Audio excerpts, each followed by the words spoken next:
Au sujet de la fête de Sukkot, la Torah dit Basukot tishvu shirat yamim.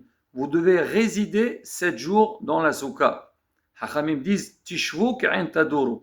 Donc ça veut dire quoi? Vous allez vous installer comme si c'était votre propre habitation. C'est ce qu'on dit, que pendant la fête de Sukkot, on doit résider dans la Soukha et la maison c'est provisoire. De temps en temps on est à la maison. Maintenant il y a beaucoup de règles à la bataille. Shulchan Aruch il précise, il dit ça veut dire quoi? S'installer dans la Soukha. Il dit on mange, on boit, on dort, on se promène dans la Soukha. La bataille c'est pas à la portée de tout le monde, mais il y a quand même des règles à travers lesquelles on va savoir quand est-ce qu'on est obligé de rester dans la Soukha et quand est-ce qu'on est dispensé. Alors déjà, la mitzvah de manger dans la Soukha, une obligation de manger dans la Soukha, c'est le premier soir de la fête de Sukkot, on Chutz Haaretz, deuxième soir aussi, et on doit manger un minimum, un kazaït, 27 grammes dans la Soukha, et on fait la bracha de l'écheb à Soukha.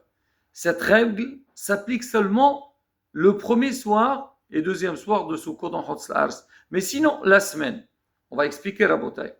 Déjà, on n'a pas d'obligation d'être dans la Soukha si on ne mange pas une certaine quantité de pain ou quelque chose qui est composé de 5 céréales.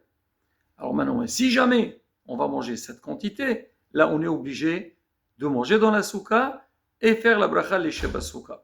À partir de quand on est obligé? Au niveau du pain, si on mange à partir de 54 grammes de pain, on doit le manger à l'intérieur de la Soukha et faire la bracha de l'écheb à Soukha. On n'a pas le droit de consommer cette quantité de pain en dehors de la Soukha. Maintenant, si on mange moins que 54 grammes et on veut manger à l'intérieur de la Soukha, alors on ne fait pas la bracha de l'écheb à Soukha. Pour les gâteaux, c'est le même principe, mais on ne fait pas la bracha de l'écheb à Soukha. Moins que 54 grammes, on n'est pas obligé de manger à la Soukha. À partir de 54 grammes, on doit manger à l'intérieur de la Soukha, mais on ne fait pas la bracha de l'écheb à Soukha. Mais si on mange plus que de 116 grammes, on doit faire Nitilat Yadayim, Motzi, Birkat Hamazon, et bien sûr, on fait la bracha de l'écheb à Soukha.